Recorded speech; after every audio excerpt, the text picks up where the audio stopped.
Clarissa here. If you've been struggling to stick to your study routine, in this video I'm going to talk to you about how to get out of that cycle, and I really want you to stick through to the end of this video because I'm going to talk about this in a way that no other YouTuber is talking about sticking to a study routine. I'm not going to tell you to download another app. I am not going to tell you to be more motivated. I'm not going to tell you to just suck it up and get through it. What I am going to do is explain to you the science behind why it's difficult to stick to new things. And for most of us, when we're trying to stick to a study routine, it's a new routine that we're trying to put in place for the semester that we're currently in.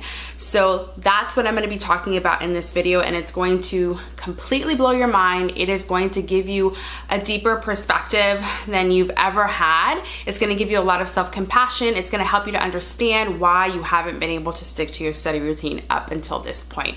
So if you're new to this YouTube channel, my name is Clarissa, and I help busy adult college students earn better grades without spending all of their time studying. And I have helped at this point over 400 plus students earn better grades, increase their test scores, and have more free time to actually live their lives outside of the lecture hall.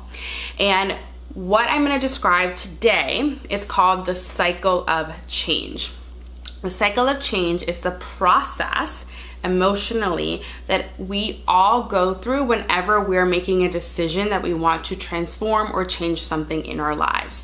And when we don't understand that this cycle of change is in place, what happens is that we will create stories, lies about ourselves, about why we have or have not been able to stick to our study routine. And a lot of the times those stories are based off of false beliefs because we don't understand what else is at play here. So the cycle of change looks like this. And at the beginning of the semester, we all start off at what is called uninformed optimism. And what happens in uninformed optimism is this level of excitement and possibility. This is when you're looking at new YouTube videos at the start of the semester and you get really excited because you're like, this is the method that's going to help me to get A's this semester. This is the quiz and recall technique that I'm going to put into place.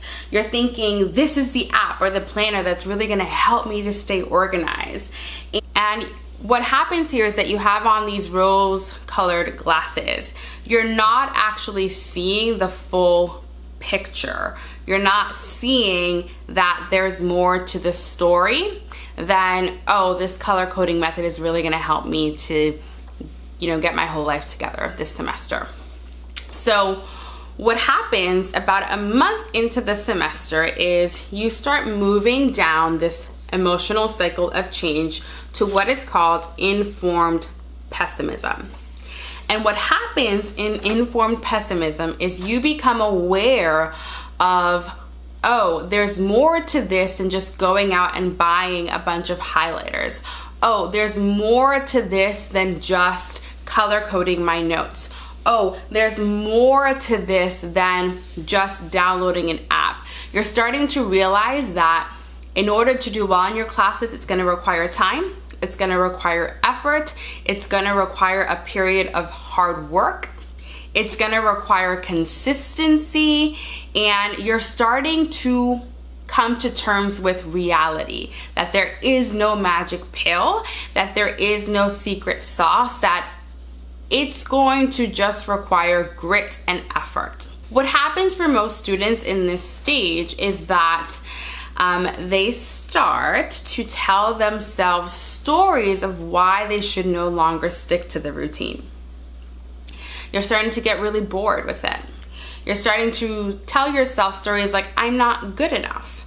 I don't know what I need to do. This is way harder than I thought it was gonna be. I don't know if I can actually do this. And it's starting to feel really crappy, really shitty, and you're just like not up for it anymore. But it's not bad enough for you to quit just yet. But you're starting to think that you want to quit, and you're starting to come up with reasons and convince yourself that that's maybe the route to go. So then once you hit that stage, what happens is you move further down the cycle into what is called the pit of despair. So if you thought that the informed pessimism part of this emotional cycle of change was bad, the pit of despair is like the worst of the worst. It does get worse.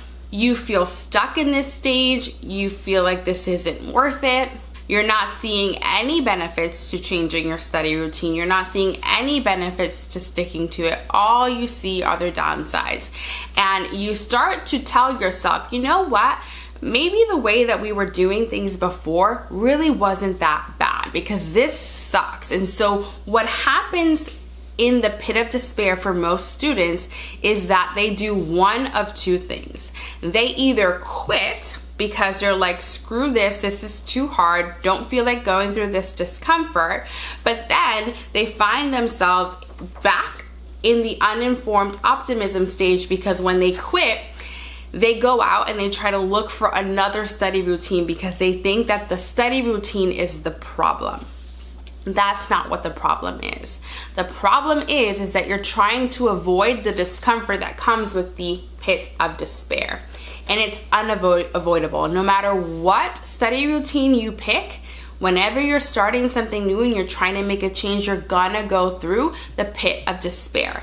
And the only way to get to your goal, which in this case is getting the A, getting the B, finishing the semester strong, graduating, is to go through the pit of despair. Because there's just no way around it. Everything is gonna look like, smell like, taste like hard work, because it is. It's what is required to change. What determines whether a student quits or perseveres and goes through the pit of despair is the story that they tell themselves. And there are two things at play here. There's the motivational triad, and then there's the past experiences or the beliefs that you have as a student that contribute to the story that you tell yourself for why you should quit. And the motivational triad is the facts of how our brain works.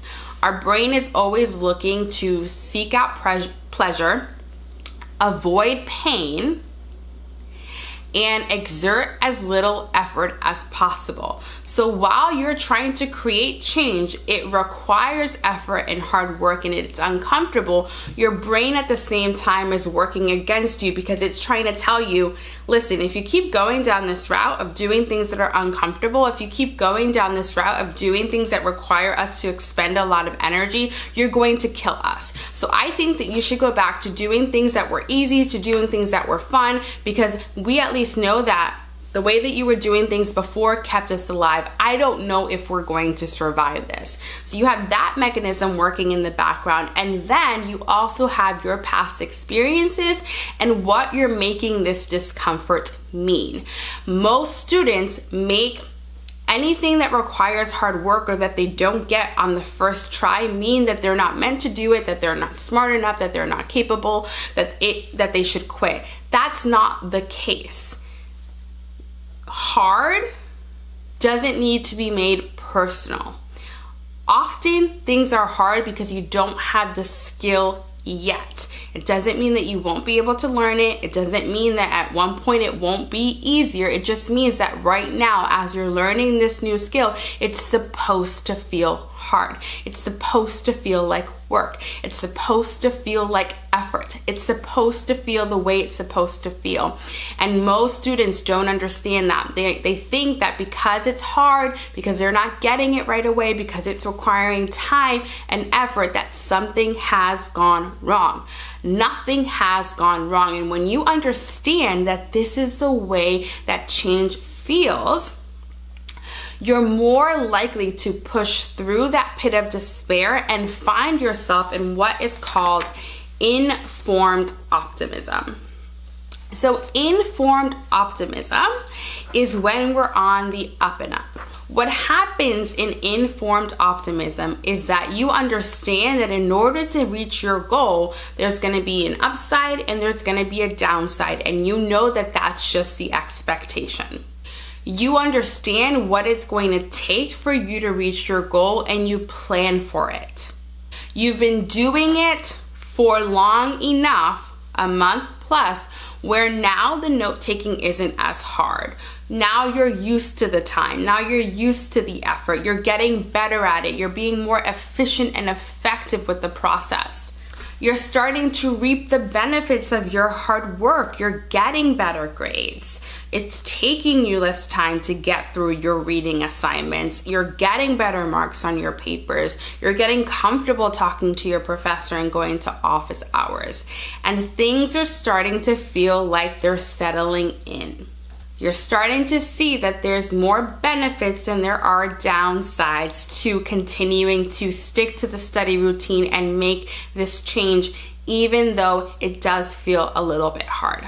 Finally, when you get to the informed optimism and you stick to it long enough, because time is a factor with this emotional cycle of change, when you stick to it long enough, you move from informed optimism to success and fulfillment. And success and fulfillment is exactly what it sounds like.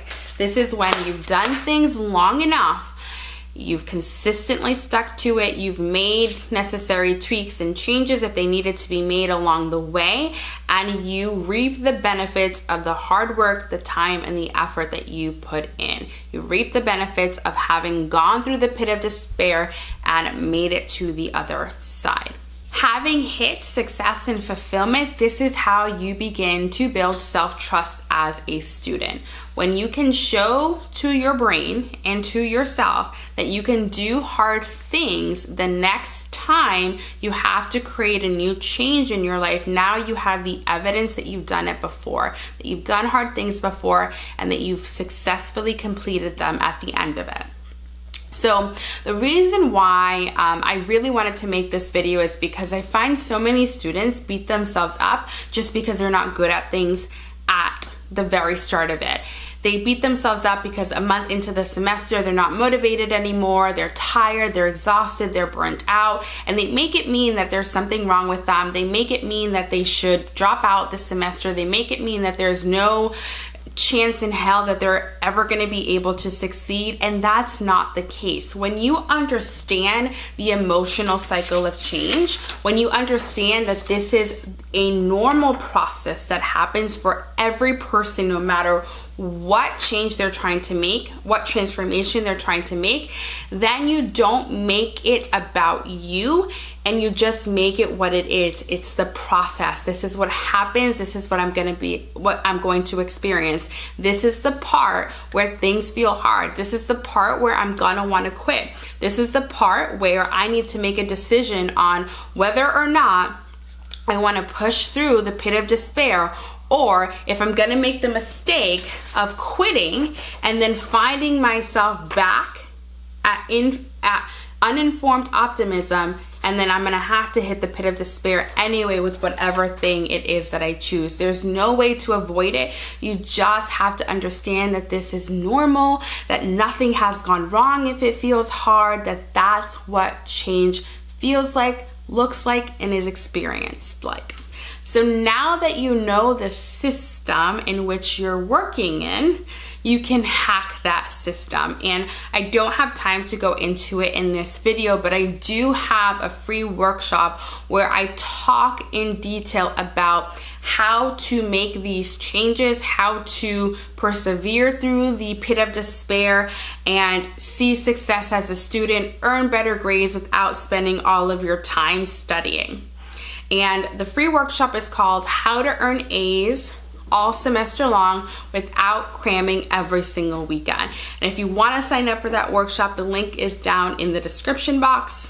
It's not only going to show you how to create a study routine that actually works and requires very little time, but it will teach you the mindset and the neuroscience behind sticking through it so that you make it out of the pit of despair and don't end up quitting semester after semester after semester. So I hope that you found this video helpful, and I will see you in the next one. Bye.